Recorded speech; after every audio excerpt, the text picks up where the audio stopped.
ನಾವು ಋತುವಿಗೆ ಬರೆದ ಪತ್ರಿಕೆಗೆ ನಾವು ಬರುವಾಗ ನವಮಿಯ ಕುರಿತಾಗಿ ನಾವು ನೋಡೋಣ. ಬನ್ನಿ, ಋತುಗಳು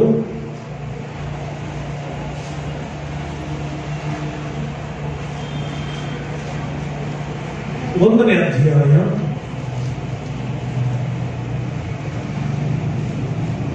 21ನೇ ವಚನ. ಭಾಗ್ಯವಂತಳಾಗಿ ಹೋದೆನು, ಯೆಹೋವನು ನನ್ನನ್ನು ಗತಿಹೀನಳನ್ನಾಗಿ ಬರಮಾಡಿದನು. ಯೆಹೋವನು ನನಗೆ ವಿರೋಧವಾಗಿ ಸಾಕ್ಷಿ ಹೇಳಿದ್ದಾನೆ, ಸರ್ವಶಕ್ತನು ನನ್ನನ್ನು ಬಾಧಿಸಿದ್ದಾನೆ, ಇದರಿಂದ ನೀವು ನನ್ನನ್ನು ನವೋಮಿ ಎಂದು ಕರೆಯುವುದು ಹೇಗೆ ಅಂದರು. ಇಲ್ಲಿ ಎಲಿಮಲೆಕನು ಅನ್ನುವಂತ ಒಬ್ಬ ದೇವರ ಇಸ್ರಾಯೇಲಿಯನು, ಎಲಿಮಲೆಕನು ಎಂಬ ಒಬ್ಬ ಯೆಹೂದ್ಯನು ಬೆತ್ಲೆಹೇಮಿನಲ್ಲಿ ವಾಸಿಸ್ತಾರೆ. ಆ ಎಲಿಮಲೆಕನ ಹೆಂಡತಿ ಹೆಸರು ನವೋಮಿ. ಅವರಿಬ್ಬರಿಗೆ ಇಬ್ಬರು ಗಂಡು ಮಕ್ಕಳು. ಆ ಇಬ್ಬರು ಗಂಡು ಮಕ್ಕಳು ಅವರು ಬೆಳೆದು ಏನು ಮಾಡ್ತಾರೆ, ಈ ಬೆತ್ಲೆಹೇಮಿನಲ್ಲಿ ಕಷ್ಟ ಬಂದಾಗ, ಬೆತ್ಲೆಹೇಮಿನಲ್ಲಿ ತೊಂದರೆ ಬಂದಾಗ, ಬೆತ್ಲೆಹೇಮಿನಲ್ಲಿ ಕೊರತೆ ಬಂದಾಗ, ಬೆತ್ಲೆಹೇಮಿನಲ್ಲಿ ಊಟಕ್ಕೆ ಕಷ್ಟವಾದಾಗ, ಬೆತ್ಲೆಹೇಮಿನಲ್ಲಿ ಏನು ಸಿಕ್ಕದೆ ಇರುವಾಗ ಏನ್ ಮಾಡ್ತಾರೆ, ಅವರು ಎಲ್ಲಿಗೆ ಹೋಗ್ತಾರೆ, ಅವರು ಪ್ರಯಾಣ ಬೆಳೆಸಿ ಬೆತ್ಲೆಹೇಮನ್ನ ಬಿಟ್ಟು ಮೋವಾಬ್ ದೇಶಕ್ಕೆ ಹೋಗ್ತಾರೆ. ಬೆತ್ಲೆಹೇಮ್ ಅಂತಂದ್ರೆ ರೊಟ್ಟಿ ಸಿಗುವಂತ ಮನೆ. ಬೆತ್ಲೆಹೇಮ್ ದಟ್ ಮೀನ್ಸ್ ದೇವರು ಅಲ್ಲಿ ರೊಟ್ಟಿಯನ್ನ ಒದಗಿಸ್ತಾರೆ. ಆದ್ರೆ ಸ್ವಲ್ಪ ಸಮಸ್ಯೆ ಬಂತು, ಸ್ವಲ್ಪ ಕಷ್ಟ ಬಂತು, ಅಲ್ಲಿ ಸ್ವಲ್ಪ ಕೊರತೆ ಬಂತು, ಅಲ್ಲಿ ಸ್ವಲ್ಪ ಏನಾಯ್ತು, ಕ್ಷಾಮ ಆವರಿಸ್ತು. ಆ ಕ್ಷಾಮ ಆವರಿಸಿಕೊಂಡಾಗ ಎಲ್ಲರೂ ಅಲ್ಲೇ ಇದ್ದಾರೆ. ಆದ್ರೆ ಎಲಿಮಲೆಕನು ಮತ್ತೆ ಅವನ ಹೆಂಡತಿಯಾದ ನವೋಮಿ, ಅವರಿಬ್ಬರು ಗಂಡು ಮಕ್ಕಳು ಮೋವಾಬ್ ದೇಶಕ್ಕೆ ಪ್ರಯಾಣ ಬೆಳೆಸ್ತಾ ಇದ್ದಾರೆ. ಪ್ರಿಯ ಸಹೋದರಿ ಸಹೋದರನೇ, ಒಂದು ವೇಳೆ ನಿನ್ನ ಕುಟುಂಬದಲ್ಲಿ ಸ್ವಲ್ಪ ಸಮಸ್ಯೆ ಬರ್ಬೋದು.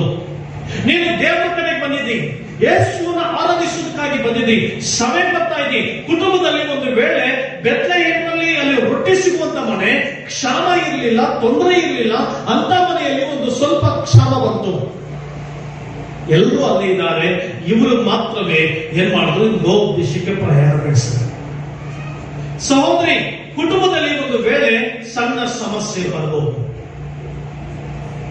ಚಿಕ್ಕ ಸಮಸ್ಯೆಗಳು ಬರಬಹುದು, ಅನಾರೋಗ್ಯಗಳು ಬರಬಹುದು, ತೊಂದರೆಗಳು ಬರಬಹುದು, ಸಾಲದ ಸಂಕಷ್ಟಗಳು ಬರಬಹುದು, ಹಣದ ಸಮಸ್ಯೆಗಳು ಬರಬಹುದು, ಮಾಡಬೇಕಾದ ಕಾರ್ಯವನ್ನ ಮಾಡಿ ಮುಗಿಸಲಿಕ್ಕಾಗದೇ ಇರುವಂತಹ ಸನ್ನಿವೇಶಗಳು ಬರಬಹುದು. ಮಾತ್ರವಲ್ಲದೆ ನೀನು ಇಷ್ಟಪಡುವಂತ ವಸ್ತುಗಳನ್ನ ತೆಗೆದುಕೊಳ್ಳುವುದಕ್ಕೆ ಆಗದೇ ಇರುವಂತಹ ಸಂದರ್ಭಗಳು ಬರಬಹುದು. ಮಾತ್ರವಲ್ಲದೆ ನಿನ್ನ ಇಷ್ಟಾರ್ಥಗಳು ನೆರವೇರದ ಸಂದರ್ಭಗಳು ಕೂಡ ಬರಬಹುದು. ಒಂದು ವೇಳೆ ನಿನ್ನ ಬದುಕಿನಲ್ಲಿ ಸಮಸ್ಯೆಗಳು, ತೊಂದರೆಗಳು, ಕಷ್ಟಗಳು ಬರಬಹುದು. ಹಾಗಂತ ನೀನು ನಿನ್ನ ಕುಟುಂಬದಲ್ಲಿ ಸತ್ಯವನ್ನ ಬಿಟ್ಟು ಬಿಡಬಾರದು. ನಿನ್ನ ಕುಟುಂಬದಲ್ಲಿ ವಿವೇಕವನ್ನ ಬಿಟ್ಟು ಬಿಡಬಾರದು. ನಿನ್ನ ಕುಟುಂಬದಲ್ಲಿ ತಾಳ್ಮೆಯನ್ನ ಬಿಟ್ಟು ಬಿಡಬಾರದು. ನಿನ್ನ ಕುಟುಂಬದಲ್ಲಿ ಸಂತೋಷವನ್ನ ಬಿಟ್ಟುಕೊಡಬಾರದು. ನಿನ್ನ ಕುಟುಂಬದಲ್ಲಿ ನೆಮ್ಮದಿಯನ್ನ ಬಿಟ್ಟು ಬಿಡಬಾರದು. ನಾವು ಎಷ್ಟೋ ಸಾರಿ ನಾವೆಲ್ಲಿ ಫೇಲ್ ಆಗ್ತೀವಿ ಅಂದ್ರೆ, ಇಲ್ಲಿ ಬೆತ್ಲೆಹೇಮಿನಲ್ಲಿ ಇರಬೇಕಾಗಿತ್ತು. ಬೆತ್ಲೆಹೇಮಿನಲ್ಲಿ ಕ್ಷಾಮ ಇದೆ, ಸರಿ ಹೋಗುತ್ತೆ. ಕ್ಷಾಮ ಇದೆ, ಜೀವಿತ ಸರಿ ಹೋಗುತ್ತೆ. ಹಾಗಂತ ನೀನು ಎಲ್ಲಿಗೆ ಹೋಗ್ತಾ ಇದೆಯಾ? ಮೋವಾಬ್ ದೇಶಕ್ಕೆ ಹೋಗ್ತಾ ಇದ್ದೇವೆ. ಸತ್ಯವಂತರಿಂದ ಸುಳ್ಳಿಗೆ ಹೋಗ್ತಾ ಇದ್ದೇವೆ. ಯಥಾರ್ಥತೆಯಿಂದ ಕಪಟತನಕ್ಕೆ ಹೊರಟೋಗ್ಬಿಡ್ತೇವೆ. ನೀನು ಬಿಟ್ಕೊಡಬಾರ್ದು, ನಿನ್ನ ಗುಣಗಳನ್ನ ಬಿಟ್ಕೊಡಬಾರ್ದು. ಸಹೋದರಿ, ನಿನ್ನ ಗಂಡ ಸರಿ ಇಲ್ಲ ಅಂತ ತಕ್ಷಣ ನೀನು ನಿನ್ನ ಸತ್ಯವನ್ನ, ನಿನ್ನ ನಂಬಿಕೆಯನ್ನ, ನಿನ್ನ ಗುಣಗಳನ್ನ ನೀನು ಮಾರ್ಪಡಿಸಿಕೊಳ್ಬಾರ್ದು. ಸಹೋದರನೇ, ನಿನ್ನ ಹೆಂಡತಿ ಏನೋ ಮಿಸ್ಟೇಕ್ ಮಾಡ್ತಾ ಇದ್ದ ಅಂತ ನಿನ್ಗೆ ತೊಂದರೆ ಆಗ್ತಾ ಇದೆ, ಆಕೆಯಿಂದ ನಿನ್ಗೆ ನೋವಾಗ್ತಾ ಇದ್ದ ತಕ್ಷಣ ನೀನು ಆಕೆಯನ್ನ ಬಿಟ್ಟುಕೊಡ್ಬಾರ್ದು. ಆಕೆಯನ್ನ ಗದರಿಸಿ ಎಚ್ಚರಿಸಿ ಅಲ್ಲಿ ಇಟ್ಕೊಳ್ಬೇಕಾಯ್ತು. ಎಲಿಮಲೆಕನು ಕ್ಷಾಮ ಮತ್ತು ಸರಿ. ನವೋಮಿ ಯಾವಾಗಲೂ ಮನೆಯಲ್ಲಿ ಏನ್ ಮಾಡ್ತೇವೆ, ಸ್ತ್ರೀಯರು ಬಹಳ ಅರ್ಜೆಂಟ್, ಬಹಳ ಅರ್ಜೆಂಟ್. ಸ್ತ್ರೀಯರು ಏನ್ ಮಾಡ್ತೀರಿ ಹೇಳಿ, ಬಹಳ ಅರ್ಜೆಂಟ್. ಈಗಲೇ ನಾನು ದುಡ್ಡು ಬೇಕು, ಈಗ ನಾನು 10 ರೂಪಾಯಿ ಸ್ಟವ್ ಮೇಲೆ ಇಟ್ಟರೆ ತಕ್ಷಣ ಏನಾದ್ರು ಬೇಕು ನನಗೆ, ಅದು ಮಾಯವಾಗಿ ಲಕ್ಷಾಂತರ ರೂಪಾಯಿ ಹಾಕಿಡ್ಬೇಕು. ಒಂದು ಸಹೋದರಿ ಹಂಗೆ ಮಾಡೋದಂತೆ. ಪಾಪ ಮನೆಯಲ್ಲಿ ತುಂಬಾ ಕಷ್ಟ, ಗಂಡ ಯಾವಾಗ್ಲೂ ಕುಡಿತಾ ಇದ್ದಂತೆ.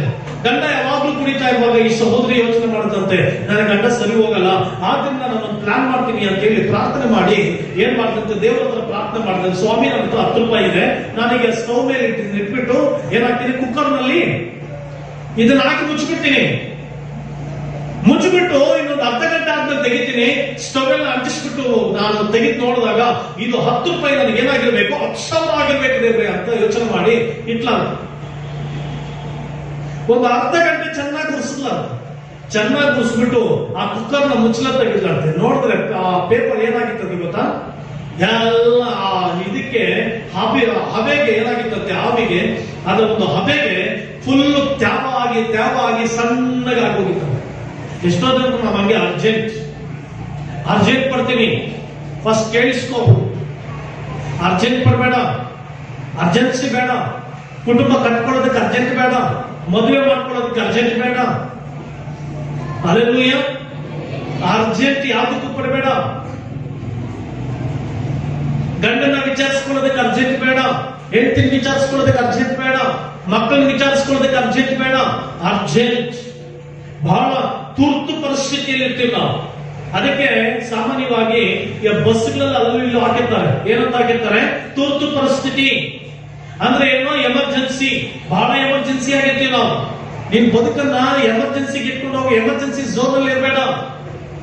ವೇಟ್ ಮಾಡು, ತಾಳ್ಮೆಯಿಂದ ಮೇಲೆ ಬಾ, ತಾಳ್ಮೆಯಿಂದ ಉನ್ನತ ಸ್ಥಾನಕ್ಕೆ ಬಾ. ತಾಳ್ಮೆ ಇರಲಿ.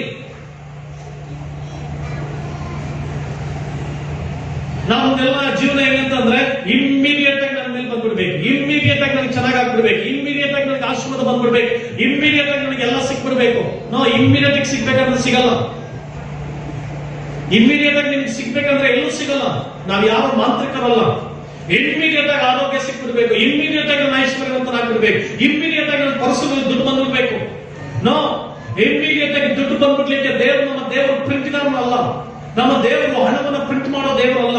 ನಮ್ಮ ದೇವರು ನಿನ್ನ ಕಷ್ಟದಿಂದ ಮೇಲೆತ್ತವರು. ನಿನ್ನ ಕುಟುಂಬದಲ್ಲಿ ಸಮಸ್ಯೆಗಳಿರುವಾಗ ನಿನಗೆ ಯಾಕೆ ಕುಟುಂಬದಲ್ಲಿ ಸಮಸ್ಯೆಗಳು ಬರುತ್ತೆ? ಸಾಮಾನ್ಯ ಯಾಕೆ ಸಮಸ್ಯೆ ಬರುತ್ತೆ ಅಂತಂದ್ರೆ, ದೊಡ್ಡ ತೊಂದರೆ ಯಾವುದರಲ್ಲಿ ಅಂತಂದ್ರೆ, ನಾವೆಲ್ಲರೂ ಏನ್ ತಿಳ್ಕೊಂಡಿದ್ದೇವೆ, ನಾವೆಲ್ಲರೂ ಪರ್ಫೆಕ್ಟ್. ಸ್ತ್ರೀ ಏನ್ ಅನ್ಕೊಳ್ತೀಯ ನೀನು, ನಾನ್ ಪರ್ಫೆಕ್ಟ್. ಪುರುಷ ಏನ್ ಅನ್ಕೊಳ್ತೀಯ ಕಡೆ, ನಾನ್ ಪರ್ಫೆಕ್ಟ್. ಅತ್ತೆ ಏನ್ ಅನ್ಕೊಳ್ತಾಳೆ, ಅತ್ತೆ ಯಾವಾಗ್ಲೂ ನಾನೇ ಪರ್ಫೆಕ್ಟ್. ನಿನ್ಗೇನು ಅನುಭವ ಇದೆ, ಸೊಸೆಗೆ ಅನುಭವ ಇಲ್ಲ, ಸೊಸೆಗೆ ಏನು ಇಲ್ಲ ಅಂತ ಅವಸರ ಪಡುವಂಥದ್ದು.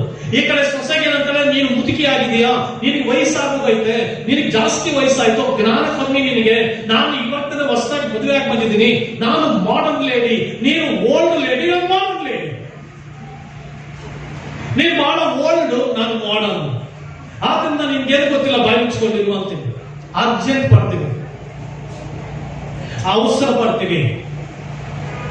ಯಾಕೆ ದೇವರು ವ್ಯತ್ಯಾಸವುಳ್ಳಂತ ಕ್ಯಾರೆಕ್ಟರ್ ಇಟ್ಟು ಒಬ್ಬರ ಕ್ಯಾರೆಕ್ಟರ್ ಇನ್ನೊಬ್ಬರಿಗೆ ಇರೋದಿಲ್ಲ. ಪುರುಷನಿಗಿರುವಂತ ಕ್ಯಾರೆಕ್ಟರ್ ಸ್ತ್ರೀಗಿರೋದಿಲ್ಲ, ಸ್ತ್ರೀಗಿರೋ ಕ್ಯಾರೆಕ್ಟರ್ ಪುರುಷನಿಗಿರೋದಿಲ್ಲ. ಎಲ್ಲರೂ ಇಲ್ಲೇ ಇದ್ದೀರಾ? ನಾವು ಎಂತ ಪ್ರಮೇಯ ಬದುಕ್ತಾ ಇದೀವಿ ಅಂದ್ರೆ, ನಾನು ಪರ್ಫೆಕ್ಟ್, ನನಗೆಲ್ಲ ಗೊತ್ತಿದೆ, ನಾನು ಸ್ಟಡಿ ಮಾಡಿದ್ದೀನಿ, ನಾನು ಯಂಗ್, ನಿನ್ಗೇನು ಗೊತ್ತಿಲ್ಲ. ಈ ರೀತಿಯಾದಂತಹ ಭ್ರಮೆಗಳಲ್ಲಿ ನಾವು ಬದುಕ್ತಾ ಇರ್ತೇವೆ. ಯಾಕೆ ದೇವರು ವ್ಯತ್ಯಾಸವುಳ್ಳಂತ ಕ್ಯಾರೆಕ್ಟರ್ ತಗೊಂಡ್ಬರ್ತಾನೆ? ನೀನು ಒಂದು ಸಾರಿ ಅದನ್ನ ಅರ್ಥ ಮಾಡ್ಕೊಂಡ್ರೆ ಫ್ಯಾಮಿಲಿಯಲ್ಲಿ ಹ್ಯಾಪಿ ಆಗಿರ್ತೀಯ. ಸಹೋದರಿ, ಫಸ್ಟ್ ಅಂತ ಅರ್ಥ ಮಾಡ್ಕೋ. ನಿನ್ನ ಗಂಡ ಯಾಕೆ ನಿನ್ನನ್ನ ದೇವರಿಟ್ಟು ನಿನ್ನ ಜೀವಿತವನ್ನ ಪಳಗಿಸ್ತಾನೆ ಅಂತಂದ್ರೆ, ಪ್ರತಿಯೊಬ್ಬೊಬ್ಬರು ಕಲಿಬೇಕು. ಜೀವನದಲ್ಲಿ ಪ್ರತಿಯೊಬ್ಬೊಬ್ಬರು ಕಲಿಬೇಕು. ಮಕ್ಕಳು ತಂದೆ ತಾಯಿಗಳಿಂದ ಕಲಿಬೇಕು, ತಂದೆ ತಾಯಿಗಳು ದೇವರಿಂದ ಕಲಿಬೇಕು, ಹೆಂಡತಿ ಗಂಡನಿಂದ ಕಲಿಬೇಕು, ಗಂಡ ಹೆಂಡತಿಯಿಂದ ಕಲಿಬೇಕು, ತಂದೆ ತಾಯಿಗಳು ಮಕ್ಕಳಿಂದ ಕಲಿಬೇಕಾದ ಕೆಲವು ವಿಚಾರಗಳಿರ್ತವೆ, ಕಲಿಬೇಕು. ಕಲಿಯುವಿಕೆ ಅನ್ನೋದು ಬಹಳ ಪ್ರಾಮುಖ್ಯ. ಸಹೋದರಿ, ನಿನ್ನ ಗಂಡ ವ್ಯತಿರಿಕ್ತವಾಗಿ ನಡೀತಾ ಇದೆ ಅಂದ್ರೆ ನಿನ್ನ ಸ್ವಲ್ಪ ಯೋಚನೆ ಮಾಡು. ನಿನ್ನ ಹತ್ರ ಯಾವ ಗುಣ ಆತನಿಗೆ ಇಷ್ಟ ಆಗ್ತಾ ಇಲ್ಲ, ನಿನ್ನ ಹತ್ರ ಯಾವ ಗುಣ, ದಾರಿದ್ರ ಗುಣ, ಸರಿಪಡಿಸ್ಕೋ, ಅದನ್ನ ಸರಿಪಡಿಸ್ಕೋ. ಸಹೋದರ, ನಿನ್ ಜೀವಿತದಲ್ಲಿ ಯಾವ ಗುಣವನ್ನು ನೀನು ಸರಿಪಡಿಸ್ಕೊಳ್ಬೇಕಂತ ನೀನು ಹೆಂಡತಿ ನೋಡುವಾಗ ಯಾವ ಗುಣ ಸರಿಪಡಿಸ್ಕೊಳ್ಬೇಕು, ಅದನ್ನ ಸರಿಪಡಿಸ್ಕೋ. ಹೆಣ್ಮಕ್ಳಾದಂತ ನೀವು ನಿಮ್ಮ ಜೀವಿತಗಳಲ್ಲಿ ಯಾವ ಗುಣಗಳನ್ನ ಎಲ್ಲಿ ಸರಿಪಡಿಸಿಕೊಳ್ಬೇಕು, ಯಾವ ಗುಣಗಳು ದೇವರಿಗೆ ಇಷ್ಟ ಇಲ್ಲ, ಯಾವ ಗುಣ ನಿನ್ನ ತಂದೆಯನ್ನು ಗಮನಿಸು, ನಿನ್ನ ತಾಯಿಯನ್ನು ಗಮನಿಸು, ಸ್ವಭಾವಗಳನ್ನ ಬದಲಾಯಿಸ್ಕೋ. ನಾವು ಹಾಗಲ್ಲ, ತಂದೆ ತಾಯಿಗಳನ್ನ ಸ್ವಲ್ಪ ಬೆಳೆದ ಮೇಲೆ ಅವರನ್ನ ಪ್ರಶ್ನೆ ಮಾಡೋದು ಜಾಸ್ತಿ. ಡೋಂಟ್ ಕ್ವಶನ್, ಪ್ರಶ್ನೆ ಮಾಡಬೇಡ.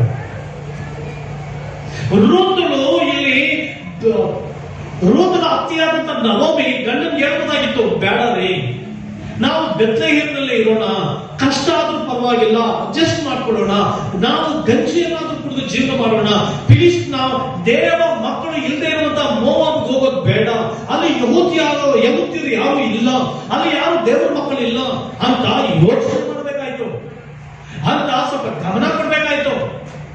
ಆದ್ರೆ ಇಬ್ರು ಪ್ರಯಾಣ ಬೆಳೆಸಿದ್ರು. ಪಾಪ ಮಕ್ಕಳು ಏನ್ ಮಾಡ್ತಾರೆ, ಮಕ್ಕಳು ಪ್ರಯಾಣ ಬೆಳೆಸಿದ್ರು. ಸಹೋದರಿ, ಏನು ನಿನ್ನ ಗಂಡನಿಗೆ ಆಲೋಚನೆ ಕೊಡೋದಕ್ಕಿಂತ ಮುಂಚೆ, ಮಾತಾಡೋದಕ್ಕಿಂತ ಮುಂಚೆ ಥಿಂಕ್, ಯೋಚನೆ ಮಾಡು, ಅವಸರ ಪಡಬೇಡ. ಒಂದ್ ಸ್ವಲ್ಪ ದಿನ ಕಾದಿದ್ದಿದ್ರೆ ಬೆತ್ಲೆಹೇಮ್ನಲ್ಲಿ ಬೆಳೆ ಬರ್ತಾ ಇತ್ತು, ಬೆತ್ಲೆಹೇಮ್ನಲ್ಲಿ ಏನಾಗ್ತಾ ಇತ್ತು, ಅದ್ಭುತಗಳು ನಡೀತಾ ಇತ್ತು. ಅಡ್ಜಸ್ಟ್ ಮಾಡ್ಕೋ. ಸೊಸೆಯನ್ನ ನೋಡಿ ಏನ್ ಮಾಡು, ಅಡ್ಜಸ್ಟ್ ಮಾಡ್ಕೋ. ಅತ್ತೆಯನ್ನ ನೋಡಿ ಅಡ್ಜಸ್ಟ್ ಮಾಡ್ಕೋಬೇಕು. ನಾವು ಅಡ್ಜಸ್ಟಿಂಗ್ ಸ್ಪಿರಿಟ್ ಇಲ್ಲ. ಅದರ್ಥ ನಾನು ಹೇಳ್ತಾ ಇಲ್ಲ ಲೋಕದೊಂದಿಗೆ ಮಾತ್ರವಲ್ಲದೆ ದೇವರ ವಾಕ್ಯಕ್ಕೆ ವಿರುದ್ಧವಾಗಿ ಬರುವಾಗ ಅದಕ್ಕೆ ಅಡ್ಜಸ್ಟ್ ಮಾಡ್ಕೊಂತ ಹೇಳ್ತಾ ಇಲ್ಲ. ಯಾರು ದೇವರ ವಾಕ್ಯಕ್ಕೆ ವಿರುದ್ಧವಾಗಿ ಬರ್ತಾರೋ ಅದಕ್ಕೆ ನೀನು ಅಡ್ಜಸ್ಟ್ ಮಾಡಬೇಡ. ಬಟ್ ಕುಟುಂಬದಲ್ಲಿ ಎಲ್ಲವನ್ನ ಸರಿದೂಗಿಸಿಕೊಂಡು ಹೋಗು. ಇಲ್ಲಿ ಆಗ್ಲಿಲ್ಲ. ನವೋಮಿ ಹೊರಟಲು. ನವೋಮಿ ಹೇಳ್ಬೋದಾಗಿತ್ತು, ಬೇಡ ರೀ, ನಾನು ನೀನು ನಮ್ಮ ಮಕ್ಕಳು ಇಲ್ಲೇ ಇರೋಣ, ಇಲ್ಲಿ ದೇವರ ಆಲಯ ಇದೆ, ಇಲ್ಲಿ ದೇವರ ಆಶೀರ್ವಾದ ಮಾಡ್ತಾನೆ ಅಂತ ಕಾಯ್ಬೇಕಾಯ್ತು. ತಕ್ಷಣ ಏನ್ ಮಾಡ್ಬಿಟ್ರು, ಮೋವಾಬ್ ದೇಶಕ್ಕೆ ಹೋಗ್ಬಿಟ್ರು, ಅಲ್ಲಿ ಚೆನ್ನಾಗಾಗ್ಬಿಡ್ತೀವಿ ಅನ್ನೋ ಹೋದ್ರು. ಇಲ್ಲ, ಸಮಯ ಬಂದೇ ಬರುತ್ತೆ. ಸಮಯ ನಿಂತ ಆಗಿರೋದಿಲ್ಲ, ಸಮಯ ಬರ್ತಲೇ ಇರುತ್ತೆ. ಒಂದ್ ಸಮಯ ಬಂತು, ಎಲಿಮಲೆಕನು ಸತ್ತೋದ, ಎಲಿಮಲೆಕನ ಇಬ್ರು ಮಕ್ಕಳು ಸತ್ತೋದ್ರು. ಉಳಿದಿದ್ದು ಕೊನೆಗೆ ನವೋಮಿ ಮತ್ತೆ ಇಬ್ಬರು ಸೊಸೆ. ಆದ್ರಿಂದ ಅವಸರ ಪಡಬೇಡ. ಜೀವನದಲ್ಲಿ ಏನಾದ್ರು ಪ್ಲಾನ್ ಮಾಡೋದಕ್ಕಿಂತ ಮುಂಚೆ ಅವಸರ ಪಡಬೇಡ. ಕುಟುಂಬದಲ್ಲಿ ಏನನ್ನಾದ್ರೂ ವ್ಯವಸ್ಥೆ ಮಾಡೋದಕ್ಕಿಂತ ಮುಂಚೆ ಅವಸರ ಪಡಬೇಡ. ಮಕ್ಕಳ ಬಗ್ಗೆ ಏನಾದ್ರು ಯೋಚನೆ ಮಾಡೋದಕ್ಕಿಂತ ಮುಂಚೆ ಅವಸರ ಪಡಬೇಡ. ತಂದೆ ತಾಯಿಗಳನ್ನ ಕೇಳೋದಕ್ಕಿಂತ ಮುಂಚೆ ಯಾವುದೇ ಆಲೋಚನೆ ತೆಗೆದುಕೊಳ್ಳೋದಕ್ಕೆ ಅವಸರ ಪಡಬೇಡ. ನವೋಮಿ ಎಲ್ಲ ಕಳ್ಕೊಂಡು ಈಗ ಬರ್ತಾ ಇದ್ದಾಳೆ. ಬೆತ್ಲೆಹೇಮ್ ಬಂದ್ಲು. ಬೆತ್ಲೆಹೇಮಲ್ಲಿ ತಿರುಗಿ ಏನಾಗ್ತಾ ಇದೆ? ಬೆತ್ಲೆಹೇಮ್ನಲ್ಲಿ ವಾಕ್ಯ ಸಿಗ್ತಾ ಇದೆ. ಬೆತ್ಲೆಹೇಮ್ನಲ್ಲಿ ರೊಟ್ಟಿ ಸಿಗ್ತಾ ಇದೆ. Wait for a time. ಶಾಂತವಾಗಿ ಕಾದು, ಕರ್ತನಿಗಾಗಿ ಕಾದು. ನಿನ್ನ ಗಂಡ ಸರಿದಾರಿಗೆ ಬರ್ತಾ ಇಲ್ವಾ? ಸ್ವಲ್ಪ ಕಾಯ್ಕೊ. ಹೆಂಡತಿ ಸರಿದಾರಿಗೆ ಬರ್ತಾ ಇಲ್ವಾ? ಸ್ವಲ್ಪ ಕಾಯ್ಕೊ. ಪರಿಸ್ಥಿತಿಗಳು ಹದಗೆಡ್ತಾ ಇದೆಯಾ? ಸ್ವಲ್ಪ ತಾಳಿಕೊ. ಸ್ವಲ್ಪ ನೀನು ತಾಳ್ಕೊಂಡ್ರೆ, ಸ್ವಲ್ಪ ಹೊತ್ತು ನೀನು ತಾಳ್ಕೊಂಡ್ರೆ ನೀನು ಆಶೀರ್ವದಿಸಲ್ಪಡು. ನಿನ್ನ ಪರಿಸ್ಥಿತಿಗಳು ಬದಲಾಗ್ತವೆ, ನಿನ್ನ ಜೀವಿತ ಬದಲಾಗುತ್ತೆ, ನಿನ್ನ ಕಣ್ಣೀರಿನ ವ್ಯಥೆಗಳು ಬದಲಾಗುತ್ತೆ. ವೇಟ್. ಹಾಗಾದ್ರೆ ಸಾಕಾಯ್ತು ಅಂತ ಹೇಳಿ ಕುತ್ಕೊಂತ ಇದೆಯಾ? ಮುಂದೆ ಹೊರಡು, ಮುಂದೆ ಹೋಗು. ಬಿಟ್ಕೊಡ್ಬೇಡ, ಸೋತು ಹೋಗ್ಬೇಡ, ನಿರಾಶರಾಗಬೇಡ. ಮುಂದೆ ಸಾಲಗಳನ್ನು ನೋಡ್ಕೊಂಡು ಸಾಕಪ್ಪ, ಸಾಲಗಳನ್ನು ತೀರಿಸಿಕೊಳ್ಳುವಂತ ವ್ಯವಸ್ಥೆ ಮಾಡು.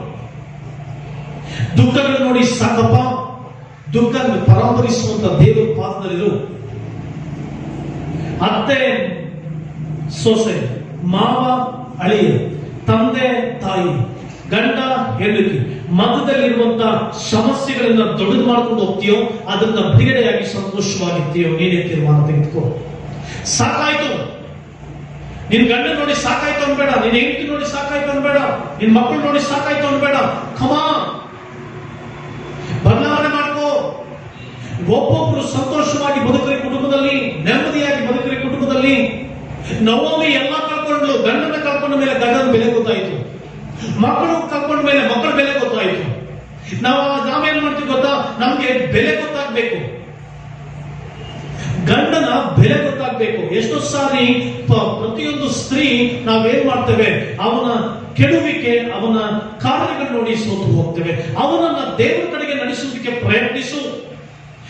ದೇವರ ಕಡೆಗೆ ಬರಬೇಕಾದ್ರೆ ನೀನು ಸುಗುಣವುಳ್ಳವಳಾಗಿ ಮಾರ್ಪಡು. ಒಳ್ಳೆಯ ಗುಣಗಳು ನಿನ್ನ ಕಡೆ ಬರಲಿ. ಒಳ್ಳೆಯ ಪ್ರೀತಿಯನ್ನು ತೋರಿಸು. ಅವನು ಅಕ್ಸೆಪ್ಟ್ ಮಾಡ್ತಾನೋ ಮಾಡೋದಿಲ್ವೋ, ಒಟ್ಟಲ್ಲಿ ಪ್ರೀತಿಯನ್ನು, ಕ್ರಿಸ್ತನ ಪ್ರೀತಿಯನ್ನು ತೋರಿಸು. ಸಹೋದರ, ನಿನ್ನ ಜೀವನದಲ್ಲಿ ಕುಟುಂಬದಲ್ಲಿ ಸಮಸ್ಯೆಗಳನ್ನ ದೊಡ್ಡದಾಗಿ ತೆಗೆದುಕೊಂಡು ಹೋಗೋದಕ್ಕಿಂತ ಆದಷ್ಟು ನಿನ್ನ ಕುಟುಂಬದಲ್ಲಿ ನೀನು ಹ್ಯಾಪಿಯೆಸ್ಟ್ ಆಗಿ ಬದುಕುವುದನ್ನ ಕಲಿ, ಹ್ಯಾಪಿಯೆಸ್ಟ್ ಆಗಿ ಜೀವಿಸುವುದನ್ನ ಕಲಿ. ನಮಗೆ ಕೊಡಲ್ಪಟ್ಟಿರುವಂತಹ ತಂದೆ ತಾಯಿ, ಹೆಂಡತಿ, ಮಕ್ಕಳು ಎಲ್ಲರನ್ನ ಸರಿಯಾದ ಅಳತೆ ಕೋಲಿನಲ್ಲಿ ನಡೆಸಿಕೊಂಡು ಹೋಗು. ಒಂದು ಅಳತೆ ಕೋಲಿನ ಮಧ್ಯದಲ್ಲಿ ಜೀವಿಸ್ರಿ. ಉತ್ತಮವಾದ ಬದುಕಿನಲ್ಲಿ ಜೀವಿಸ್ರಿ. ಉತ್ತಮವಾದ ಕಾರ್ಯದಲ್ಲಿ ನಡ್ಕೊಳ್ರಿ. ಸಹೋದರಿ, ಕುಟುಂಬದಲ್ಲಿ ಕೊರತೆಗಳು, ಕಷ್ಟಗಳು, ತೊಂದರೆಗಳು, ಸಮಸ್ಯೆಗಳನ್ನೇ ನೀವು ಕಾಣ್ತಾ ಇದ್ದೀವಿ. ಕುಟುಂಬವನ್ನು ನಿಭಾಯಿಸುವಂತ ಜ್ಞಾನ ತೆಗೆದುಕೋ. ಕುಟುಂಬವನ್ನು ನಡೆಸ್ಕೊಂಡು ಹೋಗ್ಬೇಕು ಅನ್ನುವಂತ ಜ್ಞಾನ ವಿವೇಕವನ್ನು ಬೆಳೆಸ್ಕೋ. ನನ್ನ ಅತ್ತೆ ಹತ್ರ ನಾನು ಯಾವ ರೀತಿ ಇರಬೇಕು, ನನ್ನ ಗಂಡನಿಗೆ ಯಾವ ರೀತಿ ನಾನು ನಡ್ಕೊಳ್ಬೇಕು, ನನ್ನ ಮಕ್ಕಳನ್ನ ಹೇಗೆ ನಾನು ಸಾಕಿ ಸಲ್ಲಬೇಕು. ಈ ಕಡೆ ಸಹೋದರ, ನಾನು ನನ್ನ ತಂದೆ ತಾಯಿಗಳನ್ನ ಮತ್ತೆ ಹೆಂಡತಿಯನ್ನ ಇಬ್ಬರನ್ನು ಕೂಡ ನಾವು ಕರೆಕ್ಟ್ ಆಗಿ ನಡೆಸ್ಕೊಂಡು ಹೋಗ್ಬೇಕು. ದೇವರ ವಾಕ್ಯದಲ್ಲಿ ಬಂದಿದೆ, ನೀವು ಮದುವೆಯಾದ ಮೇಲೆ ಅಥವಾ ವಿವಾಹವಾದ ಮೇಲೆ ಒಬ್ಬನು ತನ್ನ ಹೆಂಡತಿಯನ್ನು ಸೇರಿಕೊಳ್ಳುವಂತ ಬಂದಿದೆ. ಹಾಗಂತ ನಾವು ತಂದೆ ತಾಯಿಗಳನ್ನು ಬಿಟ್ಬಿಡಬಾರದು, ಅವರನ್ನ ಸಾಕಿಸಬೇಕು. ಈ ಕಡೆ ಅತ್ತೆಯಂದ್ರಾದ ನಿಮ್ಮ ಮಕ್ಕಳು ಮದುವೆ ಆದಾಗ ನೀವೇನ್ ಮಾಡ್ತೀರಂದ್ರೆ, ನಿನ್ ಮಗ ಮದುವೆ ಆಗೋದಕ್ಕಿಂತ ಮುಂಚೆ ಹೇಗಿರ್ಬೇಕು ಹಾಗೆ ಇರ್ಬೇಕಂತ ಯೋಚನೆ ಮಾಡ್ತೀಯ. ಪಾಪ ಅವನ ಆ ರೀತಿ ಇರ್ಲಿಕ್ಕೆ ಆಗಲ್ಲ. ತನ್ನ ಹೆಂಡತಿಯನ್ನ ಗಮನಿಸ್ಕೊಳ್ಬೇಕು. ಅತ್ತೆಯಂದ್ರಾದಂತ ನೀವು ಅದರ ಬಗ್ಗೆ ಜ್ಞಾನ ತಂದುಕೊಳ್ಬೇಕು. ಆಡಳಿತ ನಡೆಸಬೇಡ. ಸಹೋದರಿ, ನೀನು ಮದುವೆಗಿಂತ ಮುಂಚೆ ನಿನ್ನ ತಂದೆ ತಾಯಿಗಳೊಟ್ಟಿಗೆ ನೀನು ಯಾವ ಸಂಪರ್ಕವನ್ನು ಇಟ್ಕೊಂಡಿದ್ದು, ಮದುವೆ ಆದ್ಮೇಲೆ ನೀನು ಆ ರೀತಿ ಇಟ್ಕೊಳ್ಳಕ್ ಆಗಲ್ಲ. ನೀನ್ ತವರು ಮನೆಯನ್ನ ಮರೆತು ಬಿಡಬೇಕು. ಬೈಬಲ್ ಹೇಳ್ತದೆ, ಆಗಿನ ಕಾಲಗಳಲ್ಲಿ ತವರು ಮನೆಯನ್ನ ಮರೆತು ಬಿಡು. ಕೀರ್ತನೆಗಾರನು ಹೇಳ್ತಾನೆ, ನೀನು ತವರು ಮನೆಯನ್ನು ಮರೆತು ಬಿಡು. ಎಷ್ಟೋ ಸಮಸ್ಯೆಗಳು ಕುಟುಂಬದಲ್ಲಿ ಬರೋದು ಎಲ್ಲಿಂದ ಅಂತಂದ್ರೆ ತವರು ಮನೆ ಕಡೆಯಿಂದ. ಯಾಕೆಂತಂದ್ರೆ ನೀನು ಒಬ್ಬಳೇ ಚೆನ್ನಾಗಿರ್ಬೇಕಂತ ಯೋಚನೆ ಮಾಡ್ತಾರೆ. ಈ ಕಡೆ ಪುರುಷ ಅವ್ರ ತಂದೆ ತಾಯಿಗಳನ್ನ ನೋಡ್ಕೊಳ್ಬೇಕು, ಅವ್ರ ತಂದೆ ತಾಯಿಗಳಿಗೆ ಊಟ ಕೊಡ್ಬೇಕು, ಅವ್ರ ತಂದೆ ತಾಯಿಗಳನ್ನ ಸಾಕಿ ಸಲ್ಲಬೇಕು, ಸಂರಕ್ಷಿಸಬೇಕು. ಅದು ಕರ್ತವ್ಯ, ಅದು ನಿಯಮ. ಅದನ್ನ ಸರಿಯಾದ ರೀತಿಯಲ್ಲಿ ಪಾಲನೆ ಮಾಡಬೇಕು. ಅದನ್ನ ಹೇಗೆ ನಡ್ಸ್ಕೊಂಡು ಹೋಗ್ಬೇಕು ಹಾಗೆ ನಡ್ಸ್ಕೊಂಡು ಹೋಗ್ಬೇಕು. ಹಾಗಂತ ಯಾವುದನ್ನು ಕೂಡ ಎಕ್ಸ್ಟ್ರೀಮ್ ಆಗಬಾರ್ದು, ಯಾವುದು ಕೂಡ ಎಕ್ಸ್ಟ್ರೀಮ್ ಆಗಬಾರ್ದು. ಆದ್ದರಿಂದ ರೂತಳಾಗಿ ನವೋಮಿಯಾಗೆ ಬದುಕನ್ನ ಕಟ್ಕೊಂಡು ನವೋಮಿ ಹಾಳು ಮಾಡ್ಕೊಂಡು, ಆಮೇಲೆ ರೂತರ ಜೀವಿತ ಕಟ್ಟಲ್ಪಡ್ತು ಬಿಡಿ, ರೂತಳ ಬದುಕು ಆಶೀರ್ವದಿಸಲ್ಪಡ್ತು ಬಿಡಿ. ಆದ್ರೆ ನವೋಮಿ ಗಂಡನನ್ನ ಮಕ್ಕಳನ್ನ ಕಳ್ಕೊಂಡು. ಪ್ರಿಯ ಸಹೋದರಿ, ನಾವು ಜೀವಿಸ್ತಾ ಇದ್ದೇವೆ ವಾಕ್ಯಕ್ಕನುಗುಣವಾಗಿ ಜೀವಿಸ್ತಾ, ಎಲ್ಲವನ್ನ ಸರಿಯಾದ ರೀತಿ ನಡೆಸ್ಕೊಂಡು ಹೋಗೋಣ, ಎಲ್ಲವನ್ನ ದೇವರಿಗೆ ಭಯಪಟ್ಟು ನಡ್ಕೊಂಡು ಹೋಗೋಣ. ನೀನು ಒಂದ್ಸಾರಿ ಯೋಚನೆ ಮಾಡು, ನಾನು ಮಾತಾಡುವಂತ ಮಾತು ದೇವರು ಇಷ್ಟಪಡ್ತಾರ, ನಾನು ಯೋಚಿಸುವಂತ ಯೋಚನೆ ದೇವರು ಇಷ್ಟಪಡ್ತಾರ, ನಾನೊಬ್ಬ ಅತ್ತೆಯಾಗಿ ನಾನು ಈ ಕಾರ್ಯ ಮಾಡಿದ್ರೆ ದೇವರು ಇಷ್ಟಪಡ್ತಾರ, ನಾನೊಬ್ಬ ಸೊಸೆಯಾಗಿ ನಾನು ಈ ಕಾರ್ಯ ಮಾಡಿದ್ರೆ ದೇವರು ಇಷ್ಟಪಡ್ತಾರ, ನಾನೊಬ್ಬ ಮಗನಾಗಿ ಕಾರ್ಯ ಮಾಡಿದ್ರೆ ದೇವರು ಇಷ್ಟಪಡ್ತಾರ? ಯಾವ ರೀತಿ? ನಿನ್ನ ತವರು ಮನೆಯನ್ನ ಮರೆತುಬಿಡು. ಆಗಿನ ಕಾಲದ ಸ್ತ್ರೀಯರು ಆಗಿನ ಕಾಲಗಳಲ್ಲಿ ಸುಮಾರು ವರ್ಷಗಳ ಹಿಂದೆ ಅವರು ತವರು ಮನೆಗಳಿಗೆ ಹೋಗ್ತಾನೆ ಇರಲಿಲ್ಲ. ಇವಾಗೆಲ್ಲ ಫ್ಯಾಷನ್, ಗಮನ ಹರಿಸಿದ್ರೆ ರೈಟ್, ಬಸ್ ಹತ್ತು, ಬೈಕ್ ಹತ್ತು, ಹೊರಡು. ಇಲ್ಲ, ನೀನು ಹಾಳು ಮಾಡ್ಕೊಳ್ತಾ ಇದ್ದೆ ಜೀವನ, ನಿನ್ನ ಪರಿಸ್ಥಿತಿ ನಾನು ಮಾಡ್ಕೊಳ್ತಾ ಇದ್ದೀನಿ. ರೈಟ್, ಬಸ್ ಹತ್ತಿದ ತಕ್ಷಣ ಕಂಡಕ್ಟರ್ ರೈಟ್ ಅಂತಾನೆ ನೋಡ್ತಾ ಏನ್ ಮಾಡ್ಬೇಕು? ಡಿಸ್ಟೆನ್ಸ್. ನಿನ್ನ ಗಂಡನಿನ ಸರ್ವಸ್ವ,